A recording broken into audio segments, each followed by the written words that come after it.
தொடர்ந்து மழை தொடர்பான கள விவரங்களோடு செய்தியாளர் பாஸ்கர் நம்முடன் இணைப்பில் இணைந்திருக்கிறார். பாஸ்கர் வணக்கம். சரியா இப்ப எங்க இருக்கிறீங்க? அங்க மழையான விவரம் என்ன தொடர்பான விவரங்களை பதிவு பண்ணலாம். மெரினா கடற்கரையினுடைய ஆக்ரோஷம், கடலினுடைய ஆக்ரோஷங்களை நேரடியாக காட்சிப்படுத்திக் கொண்டிருக்கிறோம். கழுகு பார்வை காட்சியாகவே இந்த காட்சிகள் பதிவு செய்யப்படுகிறது. புயலுடைய தாக்கம் எப்படி இருக்கும் என்பதை இந்த அலைகள் உணர்த்தும் என்பதை தெரிய வருகிறது.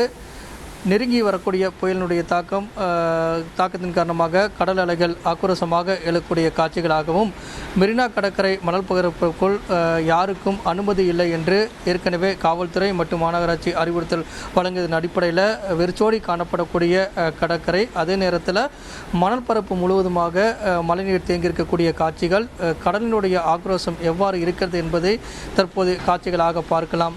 மழையினுடைய தீவிரம் என்பது அதிகரித்த வண்ணம் இருக்கிறது. காற்றினுடைய வீச்சு என்பதும் அதிகமாக இருக்கிறது. இதன் காரணமாக அலைகள் 2 அடி முதல் 4 அடி வரை எழுகக்கூடிய காட்சிகளாகவும், புயல் கரையை கடக்கும் போது ஆக்ரோஷமான அலைகள் எழும். அப்போது இங்கு மணல் பரப்பில் ஏதாவது மக்கள் இருந்தால் பாதிப்புகள் என்பது அதிகமாக இருக்கும். இதை உணர்ந்துதான் கடற்கரை மற்றும் பூங்கா உள்ளிட்ட பல்வேறு இடங்களுக்கு மக்களுக்கான அனுமதி இல்லை என்பதை ஏற்கனவே தமிழக அரசு உத்தரவாக பிறப்பித்திருக்கிறது. நேரம் செல்ல செல்ல ஆக்ரோஷமான அலைகள், மழையினுடைய தாக்கம், காற்றினுடைய வீச்சு இவையெல்லாம் இந்த புயலுடைய தாக்கம் எவ்வாறு இருக்கும் என்பதையெல்லாம் உணர்த்துகிறது. கரையை கடக்கும் போது ஆக்ரோஷமான அலைகள், அதே நேரத்தில் காற்றினுடைய வீச்சு உள்ளிட்டவற்றெல்லாம் பாதிப்புகள் அதிகம் என்பதால் காற்றினுடைய வேகம் என்பது 90 கிலோமீட்டர் வேகத்தில் என்பது வீசக்கூடிய வாய்ப்பு இருக்கிறதாக வானிலை ஆய்வு மையம் எச்சரிக்கை விடுத்திருப்பதன் காரணமாக பொதுமக்கள் யாருமே வெளியே வர வேண்டாம் என்பது எச்சரிக்கையாக இருக்கிறது.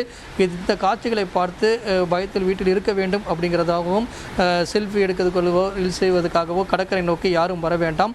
அதே போல் அத்தியாவசிய தேவைகளுக்கு மட்டுமே வெளியே வர வேண்டும், மற்றவர்களுக்காக வரக்கூடாது என்பதும் தமிழக அரசினுடைய உத்தரவாக இருக்கிறது.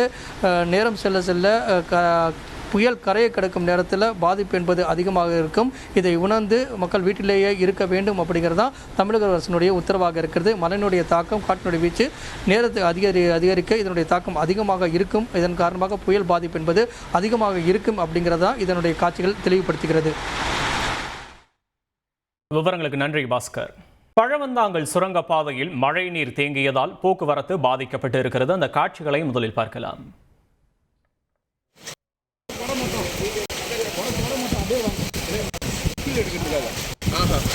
அவ்வளோதான் கட் பண்றான்.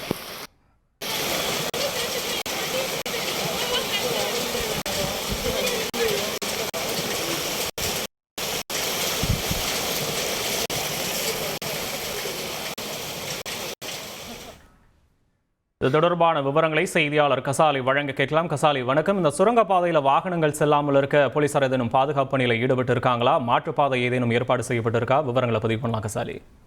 சென்னை அடுத்த பழந்தாங்கலில் இருந்து ஜிஎஸ்டி சாலைக்கும் இந்த சுரங்கப்பாதை வழியாக நங்கநல்லூர், மடிப்பாக்கம், பழந்தாங்கல் போன்ற பகுதிகளுக்கு செல்லக்கூடிய பாதை தற்போது பெய்த ஒரு கனமழையின் காரணமாக இந்த சுரங்கப்பாதைக்கு மழைநீர் பெருக்கெடுத்து ஓடுகிறது. இதனால் சுரங்கப்பாதை முழுவதும் மழைநீர் வேகமாக நிரம்பி வருவதால் இந்த பகுதியில் வாகனங்கள் செல்வதற்கு தடை விதிக்கப்பட்டு போலீசார் பாதுகாப்பு பணியில் ஈடுபட்டு வாகனங்கள் செல்லக்கூடியவர்கள் இந்த பகுதியில் திருப்பி மாற்று பாதையில் செல்ல அறிவுறுத்தி வருகிறார்கள். இதனால் இந்த பகுதியில் முழுவதும் போக்குவரத்து தடை செய்யப்பட்டிருக்கிறது.